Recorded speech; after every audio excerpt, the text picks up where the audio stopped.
जोशीमठ में इस वक्त मेरी मौजूदगी है। जोशीमठ के सिंघधार वार्ड 4 में इस वक्त मैं मौजूद हूं और ये जोशीमठ का सबसे ज्यादा प्रभावित इलाका है, क्योंकि मेरे पीछे जो इस वक्त आप घर देख रहे हैं, आपको इस वक्त तो 3 दिख रहे हैं, लेकिन ये टोटल 8 घर हैं।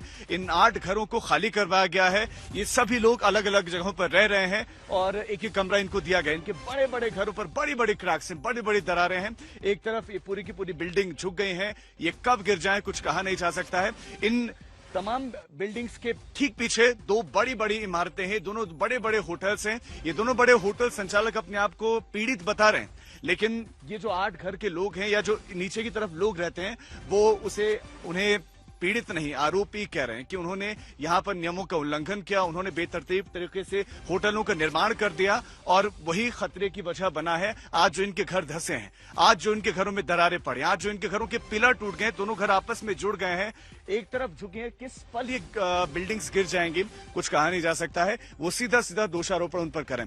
जमीन हिल रही है वो तो है ही, लेकिन साथ साथ वो कह रहे हैं कि इन होटल का अतिरिक्त भार रहा है और इसकी वजह से ये बिल्डिंगें कभी भी गिर सकते हैं। आज ये दर दर भटकने को मजबूर हैं, सरकार की तरफ इनकी निगाहें। आपको ये भी बता दें कि कल शाम को एक बैठक हुई थी आपदा सचिव की। आपदा सचिव ने स्थानीय लोगों के साथ बातचीत की थी, उनसे उनकी समस्याओं को समझा, साथ ही साथ क्या किया जा सकता है वो भी उन्होंने उनसे पूछा। स्थानीय लोगों ने सीधा सीधा आपदा सचिव के सामने एक बात रखी। वो बात, जिलाधिकारी भी थे, एसपी थी, तमाम दूसरे बड़े अधिकारी मौजूद थे। उन्होंने क्लियर कहा कि जो एनटीपीसी का प्लांट है, इस एनटीपीसी के प्लांट की वजह से यहाँ की धरती हिल रही है, यहाँ की धरती कांप रही है, यहाँ की धरती की बड़ी बड़ी दरारें यहाँ के घरों में हो रहे हैं। ऐसे में उस प्लांट को पूरी तरह से बंद होना चाहिए। बताया जा रहा है कि एक अलग से टनल, जो है टनल के बीचों बीच में एक मशीन फंसी है, जो टनल बोरिंग मशीन से कहा जा रहा है, वो फंसी है। उसको निकालने के लिए अलग से टनल बनाए जा रहे हैं ताकि उसको किस तरह से निकाला जाए और उसमें ब्लास्टिंग हो रही है, आरोप लग रहा है। हमारे 2 संवाददाता इस वक्त ज्यादा जानकारी के साथ हमारे साथ जुड़ गए हैं। जोशीमठ से हमारे साथ हैं कमल नैन सिलोड़ी, हमारे साथ हैं और साथ ही साथ अमित भारद्वाज भी हमारे साथ हैं।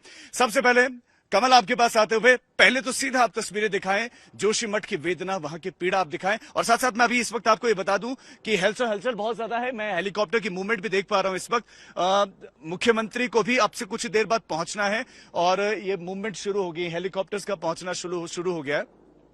यहाँ के लोग मुख्यमंत्री के दौरे को बहुत महत्वपूर्ण तरीके से देख रहे हैं। बहुत उनके लिए बहुत इंपॉर्टेंट है कि मुख्यमंत्री आते हैं तो क्या अनाउंसमेंट करेंगे, क्योंकि सिर्फ और सिर्फ सरकार से इनको उम्मीदें हैं, राहत चाहिए, क्योंकि घर है नहीं। अब जब घर नहीं है तो कहां जाएंगे, कहां रहेंगे? परिवार है, बच्चे हैं, बूढ़े हैं, वो कहां रहेंगे? उनको स्थायी इस वक्त सोल्यूशन चाहिए, अस्थायी नहीं, टेम्पररी नहीं, परमानेंट चाहिए। तो मुख्यमंत्री को भी आना। बहरहाल कमल, आप तस्वीरें दिखाएं और जो इस वक्त उत्तरकाशी की वेदना है, क्योंकि आप तो उत्तरकाशी में रहते हैं तो आप ज्यादा अच्छे से समझ सकते हैं यहाँ की पीड़ा को। आप बताएं क्या स्थिति इस वक्त है?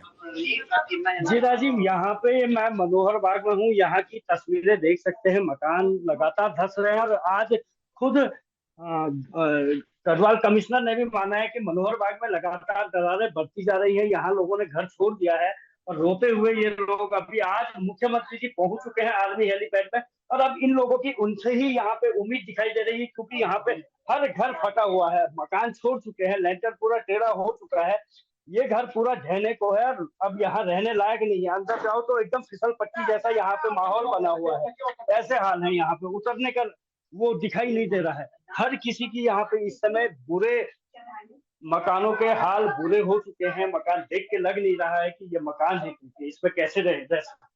ऐसे में लोग अब यहाँ से छोड़ के जाने को मजबूर हो रहे हैं। हालांकि प्रशासन ने इनकी इस समय व्यवस्था की हुई है, नगर पालिका, गुरुद्वारा और अन्य जगहों पे जहाँ पे इस समय पे लोगों को रहना पड़ रहा है।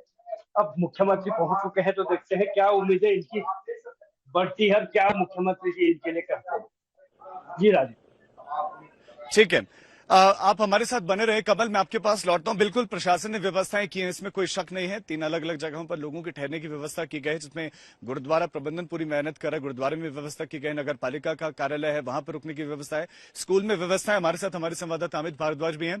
अमित, आप भी लगातार देख रहे हैं यहाँ पर क्या स्थितियां हैं, लोग क्या कह रहे हैं? दोषारोपण किसके ऊपर है, किसकी वजह से? इसे प्राकृतिक माना जा रहा है या दूसरे फैक्टर्स इसके पीछे हैं जो जमीन दरक रही है? राजीव, देखिए, कई तरह की ओपिनियन है इस वक्त, लेकिन आम लोगों के लिए जिनके घरों में दरारें आई और उसके बाद सड़कों पे दरारें दिखी उनको, और फिर दोनों ही दरारें चौड़ी हो गई, तो जो जोशीमठ के लोग हैं, आम लोग, स्थानीय लोग हैं, वो ये कह रहे हैं कि एनटीपीसी का एक प्रोजेक्ट है यहाँ पे, उसी प्रोजेक्ट की वजह से सारा का सारा ये हंगामा, ये क्राइसिस यहाँ पे खड़ा हुआ है। और इनफैक्ट कुछ लोगों का, जो सिंघर इलाके में रहने वाले लोग हैं, उनका कहना है कि 3 तारीख को पहला धमाका उनको सुनाई दिया था, जिसके बाद पतली दरारें सड़कों पे और घरों पे नजर आई थी। लेकिन 4 तारीख को जब दोबारा एक दूसरा धमाका हुआ, उसके बाद जो दरारें थी घरों में और जो सड़कों पे दरारें थी, यहाँ तक कि जो पिलर्स हैं कई घरों के और फ्लोर जो होता है, फर्स्ट फ्लोर होता है, सेकंड फ्लोर होता है, वहां पे जो फाउंडेशन माना जाता है घर का, बहुत मजबूती से बनाया जाता है, वहां पे बहुत ज्यादा दरारें देखने को मिल रही हैं। इस वक्त राजीव एक चीज और ध्यान देने की है कि देखिए, उत्तराखंड आस्था की भूमि है, देव की भूमि है, और उसमें भी जोशीमठ एक आखिरी टाउन माना जाता है बद्रीनाथ श्राइन तक जाने के लिए, बद्री विशाल तक जाने के लिए, और साथ ही हेमकुंड साहिब तक जाने के लिए। उसी जोशीमठ में 6 महीने के लिए बद्री विशाल को लाया जाता है, और वहां पे कई सारे ऐसे मंदिर हैं जिसमें दरारें दिख रही हैं। कुछ परिवार होते हैं जो एक देवी की पूजा करते हैं। हमने एक रिपोर्ट भी फाइल की है, भगवती देवी का मंदिर है, वो पूरा का पूरा मंदिर नीचे गिर गया है, धंस गया है। तो ऐसे में कई बार होता है कि इंसान जब आपदा के समय में होता है, क्राइसिस के समय में होता है, तो उसकी पूरी उम्मीद भगवान से जुड़ी होती है, उसकी हिम्मत भगवान से जुड़ी होती है। और जोशीमठ उसमें भी एक स्पिरिचुअल टाउन है, आस्था का शहर है। वहां पे जब मंदिरों में दरारें दिख रही हैं और मंदिर ढह रहे हैं, तो लोगों का जो मोराल है वो कहीं ना कहीं टूटता हुआ दिखाई दे रहा है। राजीव, ये जो पीछे आप इमारतें देख रहे हैं, ये जो पीछे बिल्डिंगें देख रहे हैं, बहुत मेहनत से खड़ी की गई, बहुत मेहनत से खड़ी की गई हैं। खून पसीना लगता है, बहुत मेहनत लगती है, तब जाकर ये इमारतें खड़ी होती हैं। और अब ये इमारतें टूटने की कगार पर हैं, कब गिर जाए नहीं पता। जो आप पीली वाली इमारत देख रहे हैं, इस वक्त हमारे साथ कुछ लोग भी मौजूद हैं। सर, आपकी वाली एक इमारत है? ये हमारी जो है ये मकाने बना रखी सर। हमने 15 साल की उम्र से हमने व्यवसाय किया है, और हमने कैसे कैसे के मन मार मार के घर को बनाया है। अभी बैंक का लोन भी है। प्रशासन जोशीमठ सबसे पहले जो है इन 5 घर को खाली करा दिया गया है।